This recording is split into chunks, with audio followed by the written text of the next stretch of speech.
नमस्कार दोस्तों, ये बीए सेकंड ईयर की एक बुक है जिसका नाम है cyber security, introduction to cyber security. इसमें चैप्टर वाइज नहीं होता है जैसे और बुक्स में चैप्टर वाइज बताता है। इसमें बस टॉपिक है जिनके बारे में मैं आपको समझाऊंगी। सबसे पहले इस पे इंटरनेट का इंट्रोडक्शन दिया गया है। ये इंग्लिश में जो लिखा है अब इसे पढ़ लेना, क्योंकि मैं अगर इसे पढ़ूंगी तो वीडियो बहुत लेंदी हो जाएगी, इसलिए मैं आपको इसका सिर्फ मीनिंग समझा देती हूँ। तो इसमें लिखा है कि इंटरनेट वास्तव में एक बहुत ही महत्वपूर्ण चीज़ है जो हमारे जीवन को बहुत अधिक प्रभावित करती है। यह हमें बहुत सारे कामों को आसानी से करने में मदद करता है, जैसे कि दोस्तों से बात करना, खेलना, काम करना, खरीदारी करना, संगीत सुनना, फिल्में देखना, भोजन आदेश देना, बिल भुगतान करना और भी बहुत कुछ। पहले की बात थी, हमें अपने बिल भुगतान के लिए लंबी लाइनों में लगकर खड़े होना पड़ता था, लेकिन अब हम आसानी से घर बैठे ऑनलाइन पेमेंट कर सकते हैं और आजकल हमें कंप्यूटर की भी ज़रूरत नहीं है, क्योंकि हमारे पास स्मार्टफ़ोन और अन्य गैजेट्स है जो हमें हर समय इंटरनेट कनेक्ट कर सकते हैं। इंटरनेट ने हमारे जीवन को बहुत ही सरल बना दिया है और केवल इसे सरल बनाया है बल्कि इसने हमें काम करने की भी आज़ादी दी है। उदाहरण के लिए, पहले लोग दूरसंचार के लिए बहुत सारे पैसे खर्च करते थे, लेकिन अब हम वीडियो चैट कर सकते हैं बिना किराया देने के। इंटरनेट ने भी हमें दैनिक उपयोग के उपकरणों का तरीका बदल दिया है। हम अब टीवी और फ़ोन को सिर्फ शो देखने या कॉल करने के लिए नहीं उपयोग कर सकते हैं, बल्कि हम उन्हें कई अन्य कामों में भी यूज़ कर सकते हैं। तो इंटरनेट का इतिहास क्या है, इसके पीछे की कहानी जानने के लिए हमें इसे और गहराई से समझने की ज़रूरत है, जो इसके आगे बताया गया है। आप इसे पूरा पढ़ लेना, ये इंट्रोडक्शन पूरा यहाँ तक है। अब इससे आगे है हिस्ट्री ऑफ इंटरनेट। इसका मतलब मैं आपको समझा देती हूँ, आप पढ़ लेना इसे। इंटरनेट का इतिहास देखने के लिए हमें सीधे 1957 में रूस के स्पुतनिक उपग्रह के लॉन्च से शुरुआत करनी चाहिए। स्पुतनिक एक उपग्रह था जिसे 4 अक्टूबर 1957 को रूस ने अंतरिक्ष में लॉन्च किया था। यह रूस का एक बड़ा विजय था, लेकिन इसके साथ ही यह एक संकेत भी था कि विश्व को साइबर स्पेस में रूस की बल प्राप्त हो चुकी है, जिसके जवाब में संयुक्त राज्य अमेरिका के रक्षा विभाग की अग्रणी अनुसंधान प्रकल्प एजेंसी ने जल्दी ही 1960 के दशक में ARPANET advance research projects agency network का लॉन्च किया। यह एक प्रयोगात्मक नेटवर्क था और यह डिज़ाइन किया गया था कि यदि कोई भी नोड युद्ध आक्रमण के कारण प्रतिक्रिया न दे तो भी कंप्यूटर इस नेटवर्क से जुड़े रहे। ARPANET पर पहला संदेश लियोनोड क्लेनरोक के प्रयोगशाला द्वारा भेजा गया था, जो कि university of California Los Angeles में थी। आपको यह जानकर आश्चर्य होगा कि पहला संदेश जो इंटरनेट पर भेजा गया था वह लो था। वास्तव में उन्होंने लॉगिन शब्द भेजने का इरादा किया था और केवल पहले 2 अक्षर अपने गंतव्य तक पहुँचे, जबकि अंतिम 3 अक्षरों का पहुँचने से पहले नेटवर्क में गड़बड़ी आ गई थी। जल्द ही त्रुटि को ठीक किया गया और संदेश को पुनः भेजा गया और इसके बाद अन्य कंट्रोल को प्राप्त किया गया। ARPANET का मुख्य कार्य यही था कि संचार के लिए नियम विकसित करना, अर्थात ARPANET पर संचार के नियम तैयार करना। विशेष रूप से ARPANET ने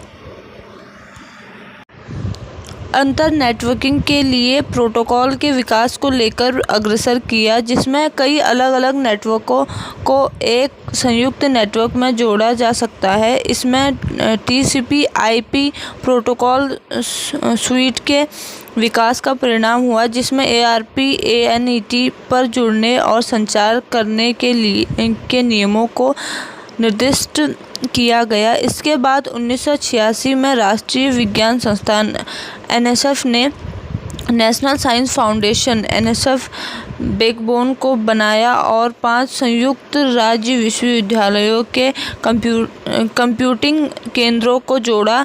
NSF नेट का सफलतापूर्वक उत्तराधिकारी ARPANET की ओर बढ़ा। इसके बारे में हिस्ट्री के बारे में आप पढ़ लीजिएगा पूरा।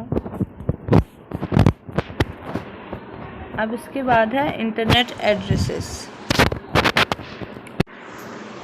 इंटरनेट पर जुड़े हर डिवाइस को एक अलग पहचानने के लिए हमें एक ख़ास संख्या देनी पड़ती है। जब भी हम किसी वेबसाइट पर सर्च करते हैं, वीडियो देखते हैं या ईमेल भेजते हैं, हमारा कंप्यूटर इस खास संख्या का उपयोग करता है ताकि इंटरनेट को बता सके कि हम कौन हैं और हमें कहां से डेटा भेजना है।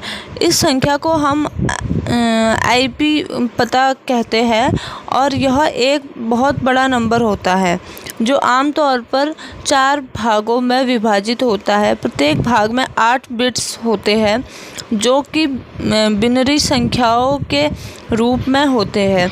इस नंबर को आसानी से समझने के लिए हम इसे दशमलव संख्या में बदल देते हैं, जैसे 1 2 3 दशमलव 4 5 दशमलव 7 8 दशमलव 1 2 5। जब भी हमारा कंप्यूटर इंटरनेट को जोड़ता है तो यह एक या एक से अधिक IP पता को प्राप्त करता है। यह प्राप्त किया गया IP पता हमें वेबसाइटों तक पहुंचने में मदद करता है, जैसे कि हम जब एक वेबसाइट का URL डालते हैं तो हमारा कंप्यूटर उस वेबसाइट को इस IP पते के माध्यम से पहचानता है और उसके सर्वर से जुड़ता है। इस IP पते के प्रबंधन के लिए हमारे पास एक केंद्रीय प्रणाली है जिसे internet assigned numbers authority INA कहा जाता है।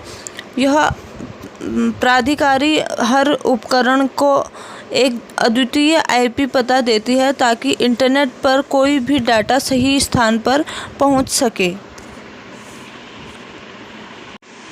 इसे आप आगे पढ़ लीजिएगा। इसके बाद है DNS। DNS का मतलब है जब हम इंटरनेट पर किसी वेबसाइट को देखते हैं, हम www.uou.ac.in जैसे नाम लिखते हैं, लेकिन असल में हर वेबसाइट का एक यूनिक नंबर होता है जिसे हम IP एड्रेस कहते हैं, जैसे 104.28.2.92। लेकिन हम नंबर को याद रखना मुश्किल मानते हैं, इसलिए हम नाम का इस्तेमाल करते हैं। जब हम किसी वेबसाइट का नाम लिखते हैं तब एक सर्वर होता है जो उस नाम को उसके नंबर में बदल देता है। इस सर्वर को हम DNS कहते हैं। अगर हम नंबर को डायरेक्ट URL में लिख कर भी एंटर करेंगे तो भी वही वेबसाइट खुलेगी, क्योंकि DNS उस नंबर को नाम में बदल देता है। जब हम किसी वेबसाइट को देखते हैं तो हमारे कंप्यूटर में एक छोटा सा रिकॉर्ड होता है जिसे DNS केस कहते हैं। अगर हमने पहले वही वेबसाइट देखी है तो हमारा कंप्यूटर उस वेबसाइट का नंबर याद रखता है। अगर हमने पहले वही वेबसाइट नहीं देखी है तो हमारा कंप्यूटर उस नंबर को ढूंढने के लिए इंटरनेट सर्वर प्रोवाइडर आईएसपी के पास जाता है। अगर वहाँ भी नंबर नहीं मिलता तो आईएसपी उस नंबर को रूट नेम सर्वर के पास भेजता है। रूट नेम सर्वर इंटरनेट के सबसे बड़े सर्वर होते हैं जो हर वेबसाइट के नंबर को जानते हैं। अगर वो भी नंबर नहीं जानते तो वो टीएलडी नेम सर्वर को भेजते हैं। टीएलडी नेम सर्वर हर प्रकार के नंबर्स को जानते हैं। वो हमारा नंबर ढूंढकर हमारे कंप्यूटर को वापस भेजते हैं। हमारा कंप्यूटर उस नंबर को याद रखता है ताकि अगली बार अगर हम वही वेबसाइट देखना चाहें तो फिर से पूरी प्रोसेस नहीं करनी पड़ेगी। डीएनएस केस मैं वैसे बता रही हूँ। डीएनएस केस इस पे बीच में लिखा है। इसका मतलब है कि डीएनएस केस एक तरह का टेम्पररी स्टोरेज है जो हमारे कंप्यूटर में होता है और जो भी वेबसाइट हम विज़िट करते हैं उनका रिकॉर्ड रखता है। जब हम किसी वेबसाइट का नाम लिखते हैं तो पहले कंप्यूटर अपने डीएनएस केस में देखता है कि क्या वो वेबसाइट पहले से ही उसमें है। अगर है तो वो उस वेबसाइट का नंबर तुरंत निकाल देता है और हमें वेबसाइट दिखाता है। अगर नहीं है तो वो इंटरनेट सर्वर प्रोवाइडर आईएसपी के डीएनएस सर्वर या फिर रूट नेम सर्वर को क्वेरी करता है। डीएनएस केस की मदद से कंप्यूटर को वो वेबसाइट जो हम पहले देखे हैं उनका नंबर याद रहता है और हमें उन्हें दोबारा सर्च करने की ज़रूरत नहीं पड़ती है। इसे आप पूरा पढ़ लीजिएगा, यहाँ तक है। और इसके बाद अगला है इंटरनेट इंफ्रास्ट्रक्चर। इंटरनेट एक बहुत बड़ा नेटवर्क है जिसमें कई छोटे और बड़े नेटवर्क शामिल है। इसका मतलब है कि कोई एक व्यक्ति या कंपनी इंटरनेट का पूरा मालिक नहीं है। इंटरनेट एक साथ मिलकर काम करने का बढ़िया उदाहरण है। पर आप सोच रहे होंगे कि इतना बड़ा नेटवर्क कैसे चलता है। इंटरनेट को मॉनिटर करने और उसमें रूल्स और रेगुलेशन बनाने के लिए एक इंटरनेशनल ऑर्गेनाइजेशन है जिसे द इंटरनेट सोसाइटी कहते हैं, जो कि 1992 में बनी थी। अब आइए समझें कि इंटरनेट कैसे काम करता है। जब आप अपने कंप्यूटर से इंटरनेट पर कोई काम करते हैं तब आपका कंप्यूटर अकेला होता है। लेकिन जब आप अपने इंटरनेट सर्वर प्रोवाइडर आईएसपी के थ्रू इंटरनेट से कनेक्ट होते हैं तब आप भी इस नेटवर्क का हिस्सा बन जाते हैं। आईएसपी इंटरनेट बैकबोन से जुड़ा है जिसे पूरा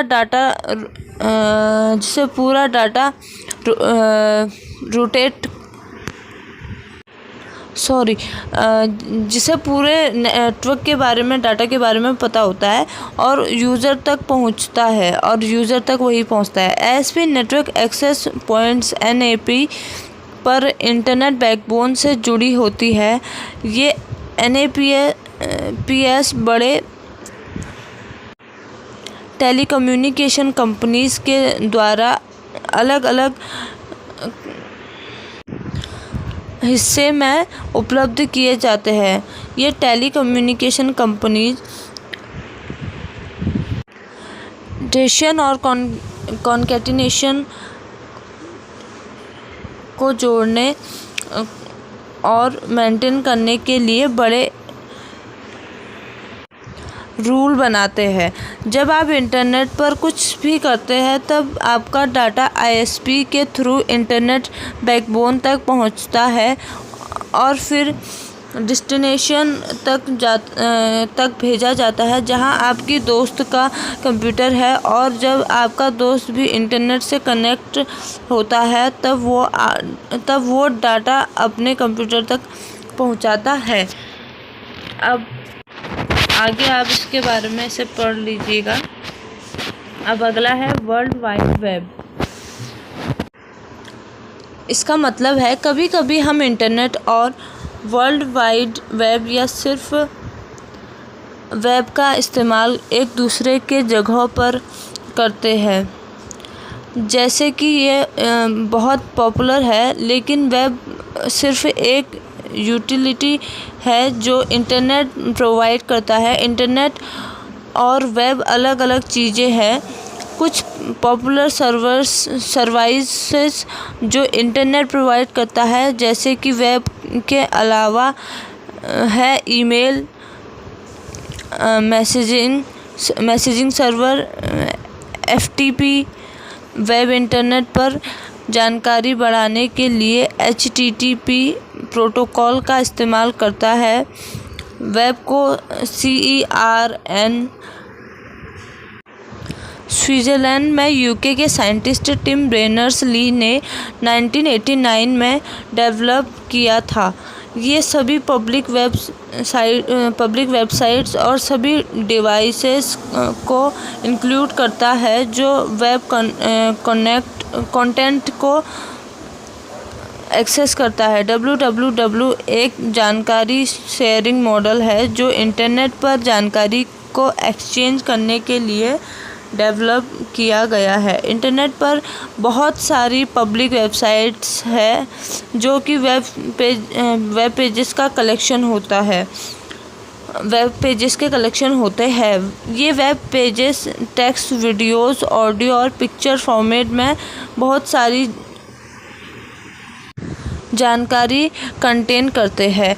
इन वेब पेजेस को एक एप्लीकेशन सॉफ्टवेयर जो वेब ब्राउज़र कहते हैं, वेब ब्राउज़र के ज़रिए एक्सेस किया जाता है। कुछ पॉपुलर वेब ब्राउज़र के उदाहरण है इंटरनेट एक्सप्लोरर, क्रोम, फायरफॉक्स, तो ये एटसेट्रा। तो ये था इंटरनेट और वेब के बारे में एक छोटा इंट्रोडक्शन। अब हम साइबर क्राइम के बारे में बात करेंगे। इसके आगे हम साइबर क्राइम के बारे में बात करेंगे, कैसे हमारे फ़ोन हैक होते हैं, कैसे साइबर क्राइम होता है, इसमें सब आपको बताया जाएगा इससे आगे। तब तक आप जितना मैंने अभी बताया इसको समझिए, देखिए, पढ़िए, समझिए और मेरी अगली वीडियो का वेट कीजिए। मैं थोड़ा लेट वीडियो अपलोड किया इस बार, बट आप तब तक इसे देखिए और समझिए। धन्यवाद।